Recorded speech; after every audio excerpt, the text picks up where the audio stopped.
33वां आदिवासी सांस्कृतिक एकता महासम्मेलन में देश के विभिन्न राज्यों से यहाँ उपस्थित हुए सभी पदाधिकारीगण, वडीलगण, माताएं, बहनें, युवान साथी, सबको मेरा जोहार नमन करता हूँ, उलगुलान जिंदाबाद करता हूँ। सबको प्रकृति की जय, सबको भील प्रदेश की जय। इस मंच से हमारे पहले जो भी वक्ता आए हैं उन्होंने बहुत अच्छी अपनी बात रखी है, ज्यादा बात मैं नहीं रखूंगा। काफी सारे एमएलएस बैठे हैं, हमारे साथी मित्र राजकुमार जी बैठे हैं, तो उनको भी हमको सुनना है, तो ज्यादा बात मैं नहीं रखूंगा। लेकिन साथियों, हमारा इतिहास गौरवशाली इतिहास रहा है। जब से ये धरती पे मानव सभ्यता का अस्तित्व हुआ, मानव सामाजिक और मानसिक शारीरिक मनुष्य का विकास हुआ, तब से आदिवासी इस धरती पर है। आदिवासी यानी आदि अनादिकाल से बसने वाला, उसको हम आदिवासी कहते हैं। तो इस मन से मैं कहना चाहता हूं, आज आदिवासी को अलग अलग नाम से पुकारा जाता है, आदिवासी के नाम से अलग अलग योजना बनाई जाती है। आदिवासी की अस्मिता मिटाने के लिए आपने देखा होगा, आदिवासी को आज शेड्यूल ट्राइब, जनजाति, वनवासी, वन बंधु के नाम से भी आज बुलाया जाता है। तो इस मन से सभी मेरे साथियों को निवेदन करता हूं कि आदिवासी को बचाने के लिए हम कोई वन बंधु नहीं है, हम कोई वनवासी नहीं है, हम आदिवासी है, आदिवासी ही हम रहेंगे।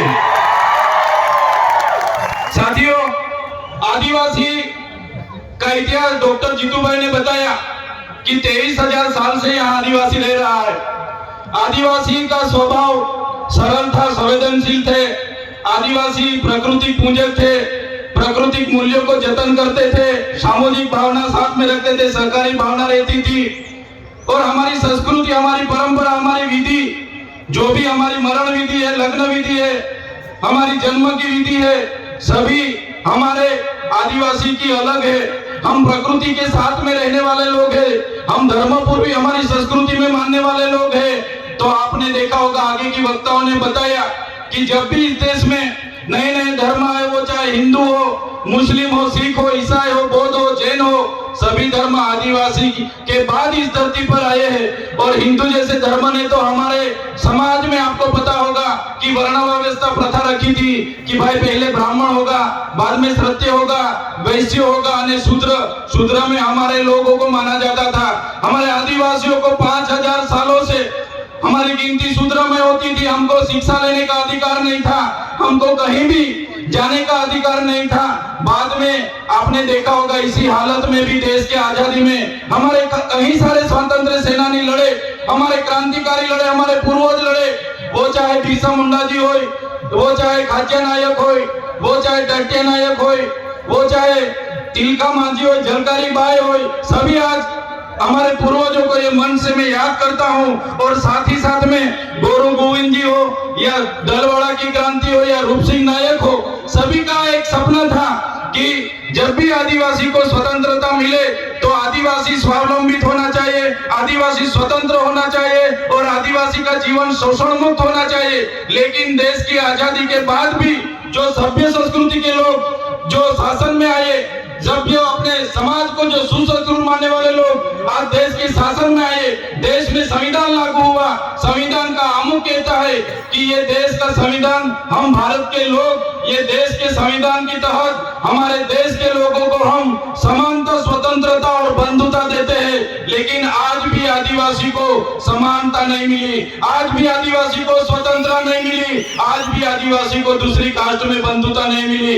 इसलिए हम कहना चाहते हैं, हम कई सारे कार्यक्रम करते हैं और कई सारे मंच पर भी हमारी व्यक्तिगत बात हम रखते आ रहे हैं। आज भी हम इस मंच से रखेंगे, जब तक आदिवासी को स्वायत्त राज नहीं मिलेगा, आदिवासी का अपना स्वतंत्र राज नहीं होगा, तब तक ये सरकारों में आदिवासियों का विकास होने वाला नहीं है। हमको तीनों और चारों राज्यों, वो चाहे मध्य प्रदेश हो, महाराष्ट्र हो, गुजरात हो, राजस्थान हो, सभी नेतागण यहाँ बैठे हैं, सभी बुद्धिजीवी लोग यहाँ बैठे, कर्मचारीगण यहाँ बैठे।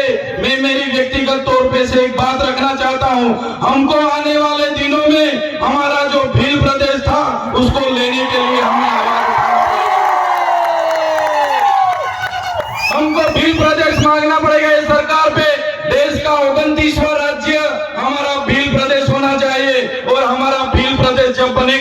तभी हमारा आदिवासी स्वायत्त राज्य में अपना विकास कर पाएगा। ये हम व्यक्तिगत सोच रहे हैं साथियों। आपने देखा होगा देश के आजादी के बाद हमारे पूरे देश में 8% आदिवासी है। हमारे अनेक राज्यों में बटे हुए बंद के नाम पर, खदानों के नाम पर, जीआईडीसी के नाम पर, जीएमडीसी के नाम पर, कॉरिडोर के नाम पर, सेंचुरी एरिया के नाम पर हमारे आज भी पूरे देश में 1,80,00,000 से भी ज्यादा आदिवासी अपने गांव, अपने समाज, अपने संस्कृति, अपनी प्रकृति के साथ छीन भिन्न हो गए। आज बेघर हो गए, बेवतन हो गए, आज बेबस हो गए। साथियों, हमें विकास से ऐतराज नहीं है, हमें विज्ञान से ऐतराज नहीं है, हमें एक सरकारी तकनीकों से ऐतराज नहीं है, लेकिन जब भी विकास की बात आती है हमारे आदिवासियों को वहां से विस्थापित किया जाता है। वो चाहे बांध हो, खनिज हो, जीएमडीसी हो, जीआईडीसी हो, कुछ भी प्रोजेक्ट नहीं आते, हमारे आदिवासी को टारगेट किया जाता है। और हम जब भी सरकार के खिलाफ आदिवासियों के लिए आवाज उठाते हैं तो ये सत्ता में बैठे हुए लोग पुलिस का दुरुपयोग करके, उनके सत्ता का दुरुपयोग करके हमारे जैसे युवाओं को दबाने के लिए जेलों में डालते हैं। हमारे जैसे युवा जो खुद क्लास 2 ऑफिसर था, क्लास 2 ऑफिसर की अपनी गवर्नमेंट जॉब छोड़ के समाज की लड़ाई के लिए हम आए और समाज के लिए लड़ते लड़ते आज ये सरकार ने फर्जी एफआईआर 19 जितनी एफआईआर हमारा पर कर दी और काफी सारे नेता हमारे समाज के ही है, वो शासक पक्ष में है, फिर भी हमारे जैसे युवाओं को आगे बढ़ने नहीं दे रहे। हमारे जैसे युवाओं को कैसे गिराया जाए वो हमारे ही नेता सोचते हैं। तो इस मंच से मैं कहना चाहता हूँ, हमारे पूरे देश से, विभिन्न राज्यों से लाखों आदिवासी माताएं, बहनें, वडीले, युवा साथी यहाँ आए। आने वाले दिनों में हमको आदिवासी की अस्मिता बचाने के लिए चिंतन करना होगा, हमारे लोगों की शिक्षा की चिंतन करना होगा, हमारा लोगों के जो जड़ जंगल जमीन के अधिकार छीने जा रहे उनका चिंतन मनन करना होगा।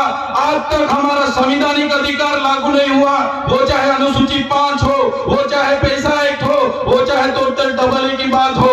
आज भी आदिवासी की ग्राम सभा की सत्ता नहीं मिली, आज भी रूढ़िगत ग्राम सभा का परवानगी नहीं लिया जा रहा है। ये सभी बातों को आज के इस मंच से हमको सबको चिंतन मनन करना पड़ेगा।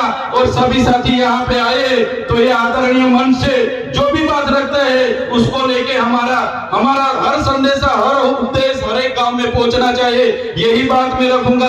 समय ज्यादा नहीं है, काफी सारे वक्ता है, लेकिन ये मन से इतना जरूर कहूंगा कि हम व्यक्तिगत तौर पे मानते हैं सरकारें आएगी जाएगी, पार्टियां बनेगी बिखरेगी, संगठन बनेंगे बिखरेंगे, हम सभी लोग धर्म संप्रदाय में कहीं भी बटे हुए हैं, तो आदिवासी को पहले आदिवासी के तौर पर एक होना पड़ेगा, तभी अपने आदिवासियों का विकास होगा। यही बात रख के सबका धन्यवाद करता हूँ, सबको जोहार करता हूँ और आखिर में जय भील प्रदेश के नारे से मेरा वक्तव्य पूरा करता हूँ। जय भील प्रदेश। धन्यवाद।